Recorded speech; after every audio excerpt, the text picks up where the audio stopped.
Last time we discussed the concept of a doubly reinforced beam. So now let's try to do some example. So we have a problem. Design a 7 meters simply supported beam to carry a factored load of 300 kN.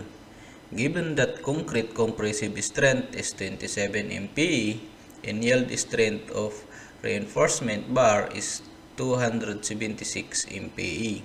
Calculate the required tension steel area. So first, let's draw the cross section of the beam.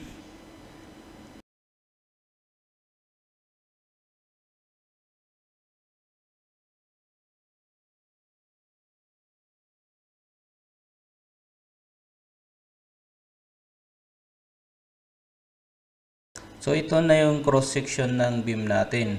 Meron tayong ano na HB and D. Para magkaroon tayo ng value ng HB at saka D, magkakaroon tayo ng assumption. Assume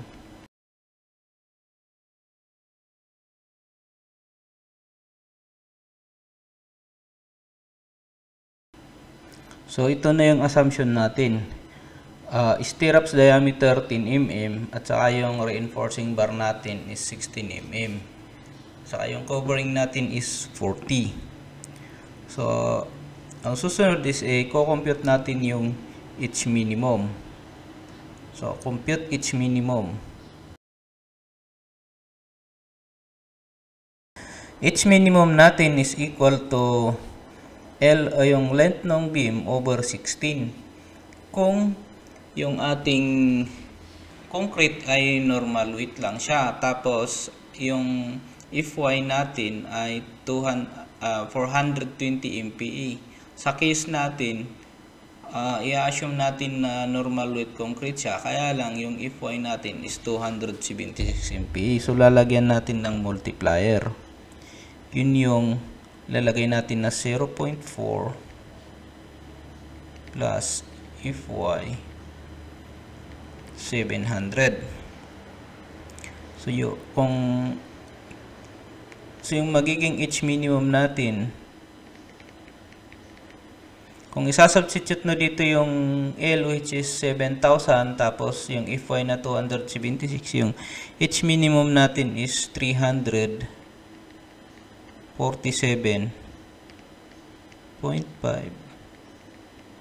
or round natin for safety factor din 400 mm.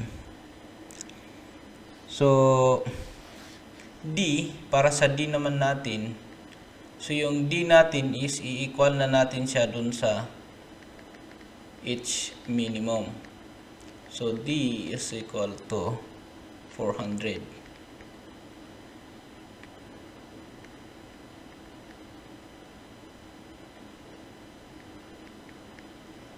B is equal to total H over, it's either 1.5 to 1.75.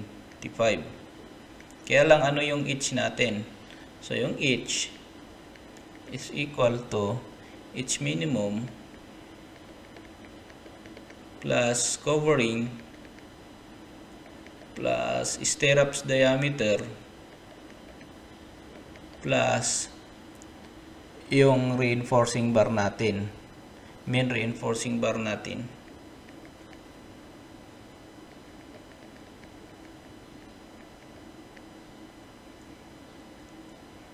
Dito sa main reinforcing bar na to, kung titignan ninyo, dapat yung centroids ng ating main reinforcing bar, doon dapat nakalagay yung D na yon.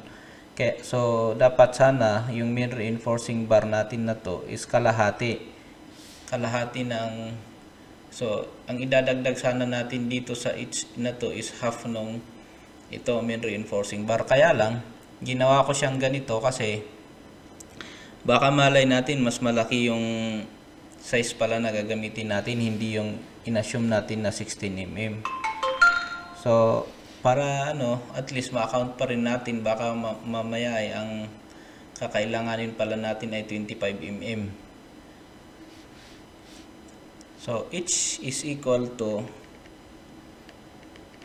400 plus 40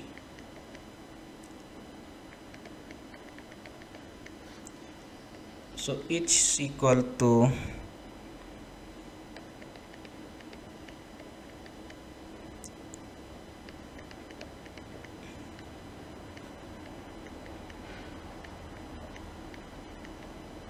470 mm. So B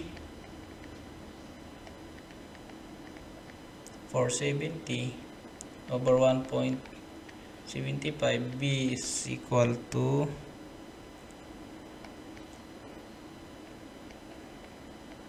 26857, or ira-round na lang natin siya sa 300 mm. So yung next na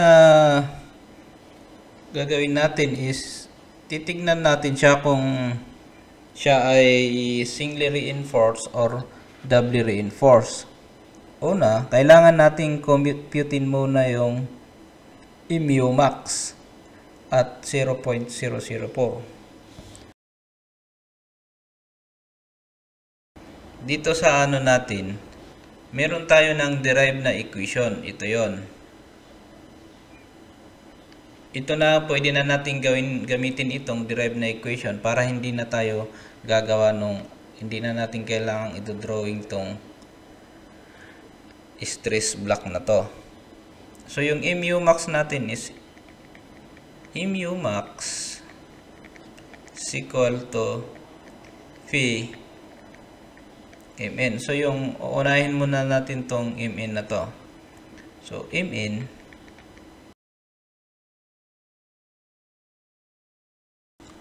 So, dito, kung titingnan natin, meron na tayong FC prime, B at saka D. Yung beta 1 na lang yung problema natin. Ngayon, yung beta 1 natin is i-base natin siya dun sa value ng compressive force compressive strength ng concrete. So, yung FC prime natin is greater than siya dun sa 17 but less than siya dun sa 28 MPa. So, yung beta 1 natin is equal to 0.85.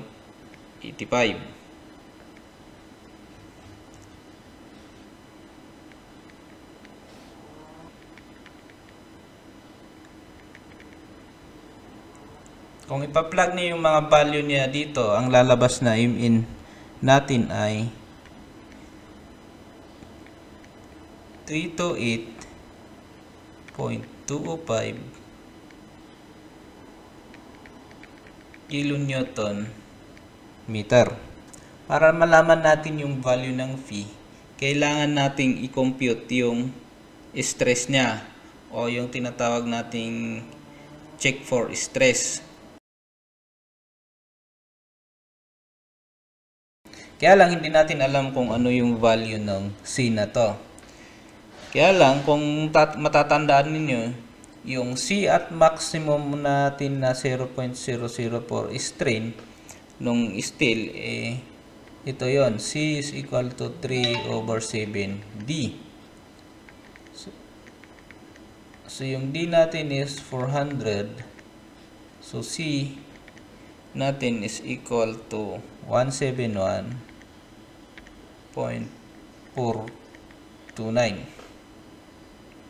So, mako-compute na natin yung Fs natin. So, kung ilalagay natin yung value ng dito sa C na to, yung Fs natin is equal to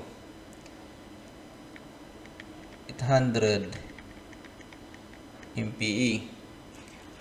Since yung Fs natin is greater than Fy,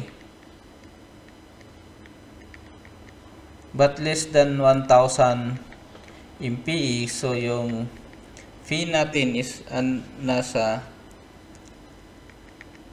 magiging 0.65 plus 0.25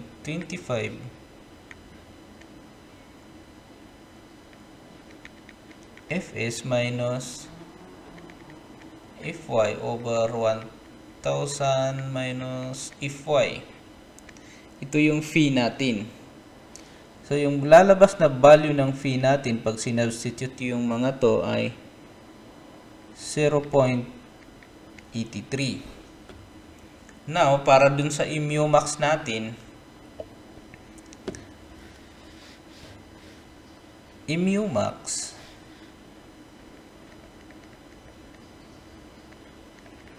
is equal to phi mn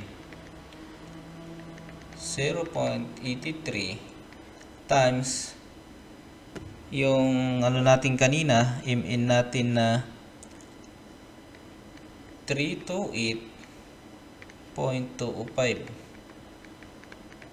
kilonewton meter. So, mu max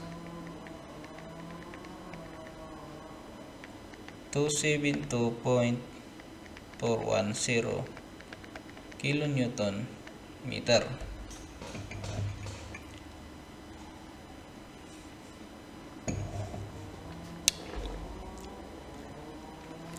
Now, ang susunod na gagawin natin is i-decide natin kung i-design natin siya as singly or doubly. So, i-compare natin yung mu natin dun sa mu max. So, mu versus mu max.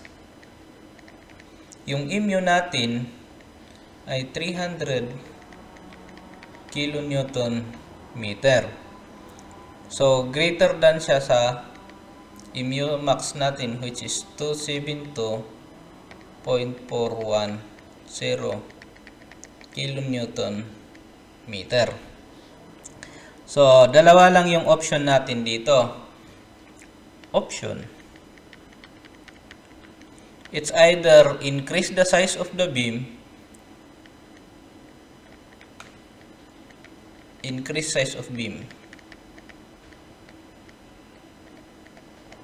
or design as doubly.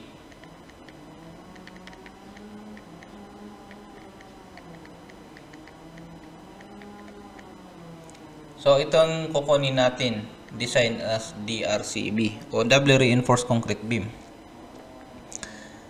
So, para i-design natin siya as doubly reinforced, magano tayo? Kung matatandaan niyo yung natin doon sa concept natin, ito ay instead na drawing natin yung mga to, ang i-drawing na lang natin is yung part lang na to.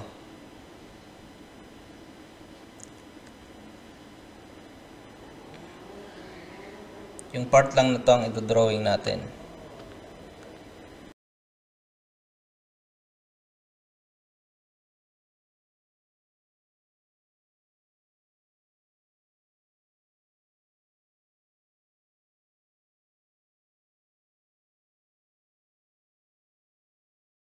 So, ito na yung ano natin, diagram natin sa doubly reinforced. Kung titignan ninyo, meron tayong ES prime is para sa steel doon sa compression.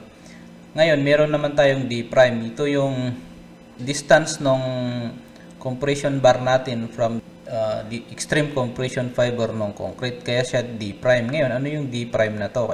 Kaya kailangan nating i-decide yung D prime. So, ano yung value ng D prime natin? Kung tatandaan ninyo, yung D prime natin ay dapat D prime. Diba yung D prime natin is magmula dito sa pinaka top ng beam na to ay meron tayong covering pababa. So, covering plus yung diameter ng ano natin, stirrups. So, 10 mm. Diameter of stirrups. Tapos plus yung ano na natin, yung diameter ng main reinforcing bar natin. Divided by 2 na kasi baka konti lang naman ang kailangan na natin dito na area of steel. So, hindi na natin gagawin yung parang ginawa natin dito sa part na to na nilakihan natin. Instead na divided by 2, tinanggal na natin yung to. Pero dito sa taas, okay lang to sa compression bar dito sa taas. So, D prime is equal to 40 plus 10, 50 plus 16 divided by 2, 58. So, 58 yung d prime natin. Ngayon, dito sa part na to, dito sa figure B, gagawin natin to as is RCB. Dito naman, ito yung ano natin, axis moment.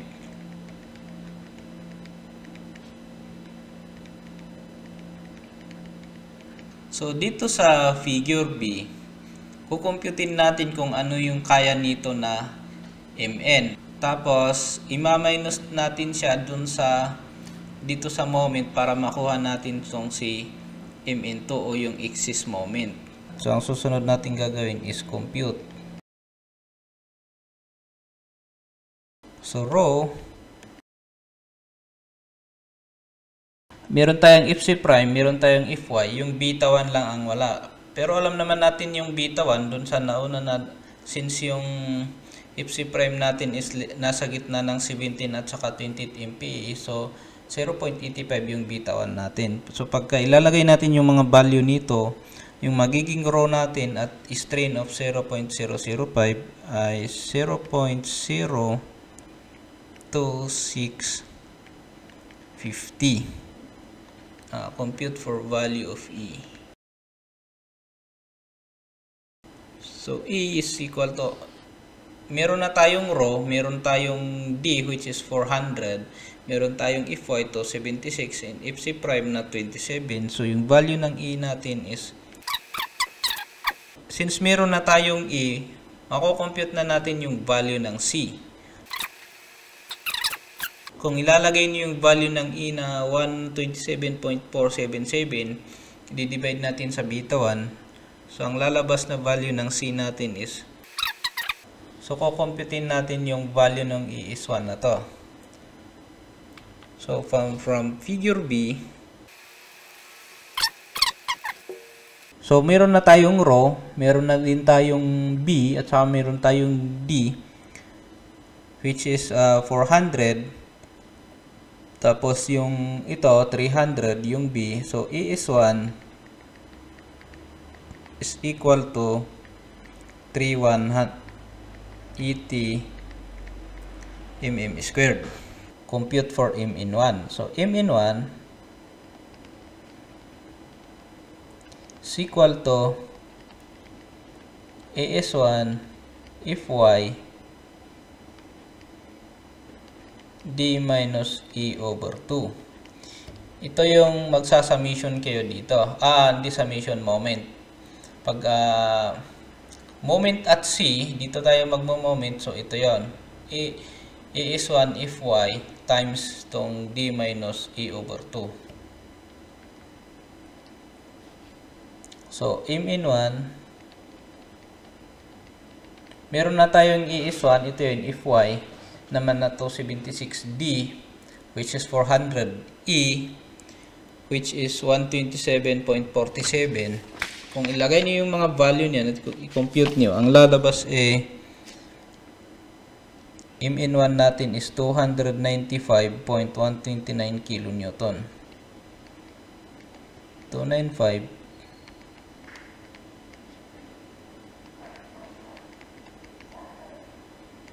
kilonewton meter. So ngayon, dito naman from figure B,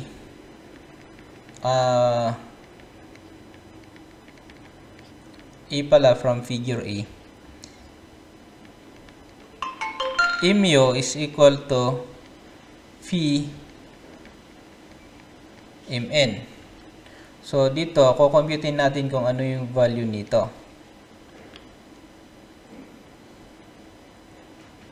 So yung mu natin is ano siya, 300. Ito yung kailangan nung kailangan natin i-resist na load. Mu which is 300 kilonewton meter. Yung phi natin is ito. Ito yung phi natin, which is 0.9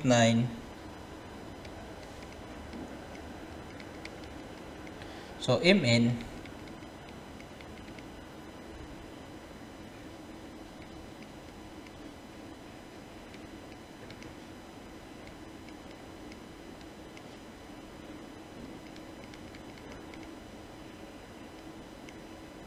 So ito yung mn natin.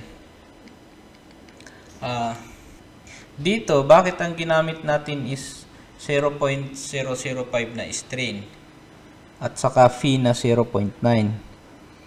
Kasi kung ang gagamitin natin ay yung 0.004 na strain, kailangan pa nating mag-check ng stress para titingnan natin kung ano yung magiging value ng phi natin. Kaya lang, kung idiretso na natin dito sa strain na 0.005, may skip na natin yung step na kailangan nating i-check yung stress niya. Tapos, may ensure natin yung beam na laging nasa tension control. Kasi ang gusto natin is tension control. Kaya yun yung dahilan kung bakit ang ginagamit natin is yung 0.005 na strain kaagad. Since meron na tayong mn1 at saka mn, mako-compute na natin yung mn2. So, from figure C, malalaman na natin yung ating mn2. So, mn is equal to mn1 plus mn2. So, mn2, sasubstitute na lang yung mga value nito is 38.204 kilonewton meter. So, from figure C pa rin, i-compute natin yung value ng ES. So, compute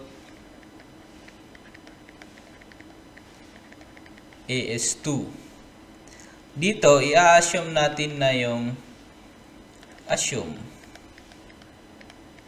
Fs natin is equal to Fy.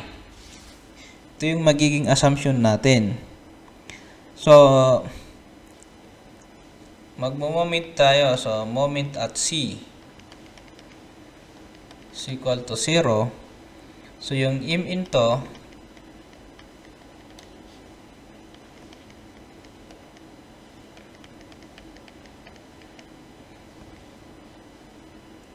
So, kung papalitan natin itong mn to ng ES to, Fy, ES2, tapos Fy, ang makukompute natin na value ng ES to ay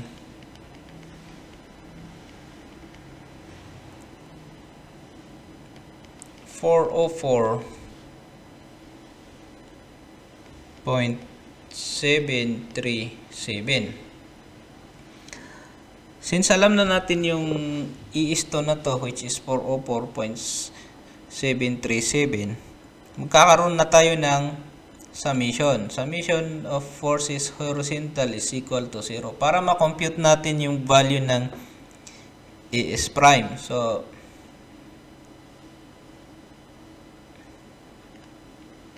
for ES prime. So, in C is equal to T2 ES prime if prime is equal to ES2 Fy. Since dito, sabi ko dito sa taas na to, assume Fs is equal to Fy. So, magiging yung Fs natin ay magiging Fy siya. So, makakancel yung Fy both sides. So, ES prime is equal to ES2. Since ang ES2 natin ay 404.737 mm, so ES prime equal to 404.737. I-check natin kung tama yung assumption natin na yung Fs prime natin is equal to Fy.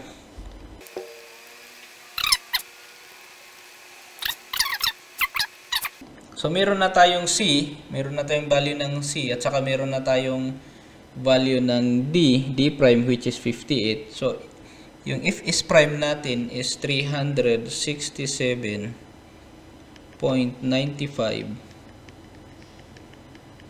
MPE. So, kung titignan nyo dito, yung if is prime natin ay greater than sa if y. So, if is prime is greater than if y. So, compression bar yields, which mean if is equal to if y. Bakit ini-equal natin yung if is dun sa if y? Kasi kung ito yung ninyo, yung stress na graph ninyo,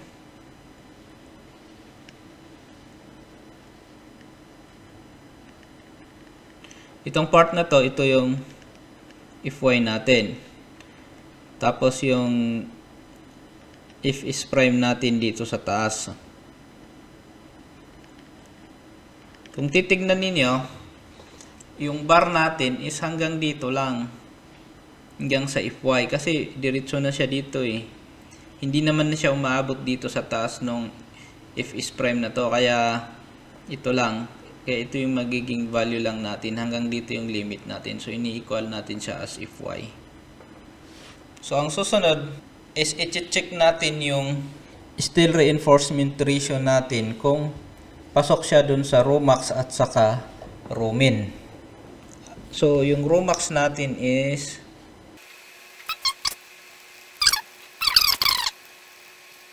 so, alam natin na yung beta 1 is 0.85. So, yung rho max natin is equal to 0.03029. Yung rho min naman natin,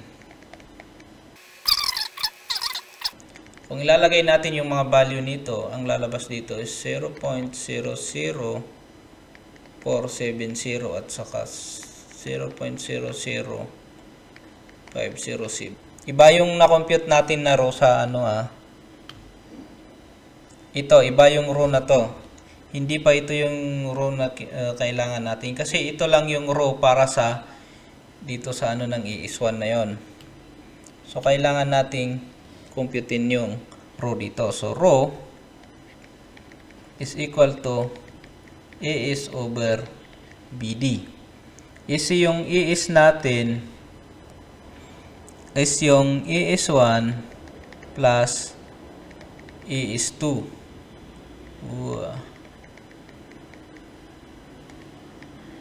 over 300 400. So, rho is equal to yung ES1 natin ay 31584.37 yung ES natin na buo. So, rho natin is equal to 0.02987.